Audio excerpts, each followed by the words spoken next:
আর আমাদের গেটের সামনে যারা মায়েরা আছেন আপনারা সবাই ফুল দিয়ে বরণ করবেন, সাথে সাথে উনি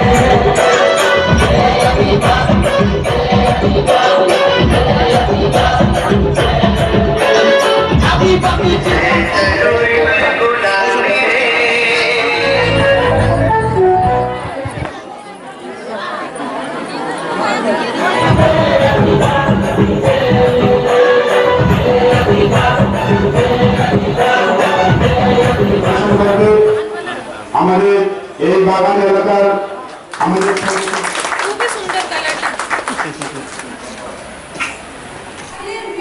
বাইরের থেকে এসেছি একটা জিনিস আজকে এখানে আসে যে সব থেকে ভালো লাগেছে সেটা যে আপনিও এই বাঙালি কালচারকে, এই সংস্কৃতিকে, এখানের যে বলিকে ধারণ করেছেন আর আমিও সেই চেষ্টা করে যাচ্ছি।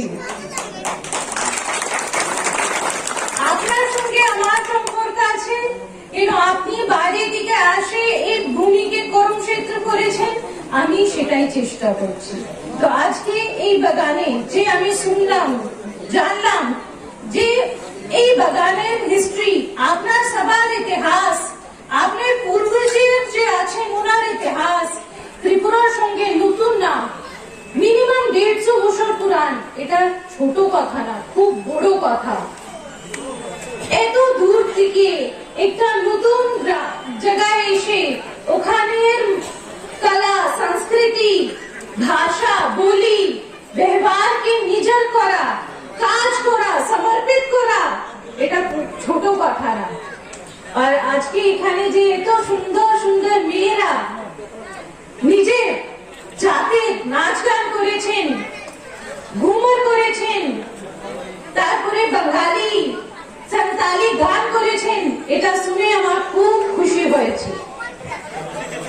সেটা বোঝা যায় যে সংস্কৃতি, নাচ গান, সঙ্গীত উপরে কার রাইট থাকে না, তার উপরে একটা কোনো কমিউনিটির কোনো কিছু থাকে না, কোনো আমির গরিব বড় ছোট থাকে না। নাচ গান সঙ্গীত ভগবান সবার হয়, এক সমান হয়। যেরকম আমি সেই রকম আপনি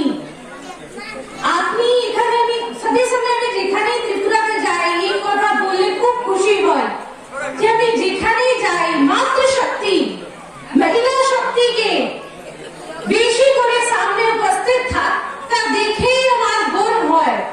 আর আজকেও আমি গর্বান্বিত, এখানে এত মাতৃশক্তি উপস্থিত হয়েছে দেখলে খুশি হয় যে আমি যেরকম আরো এরকম বহু মহিলা আছে যারা চেষ্টা করেন সমাজকে, সংস্কৃতিকে, বাড়িকে কিভাবে একজোট রাখে আগে যেতে হয়।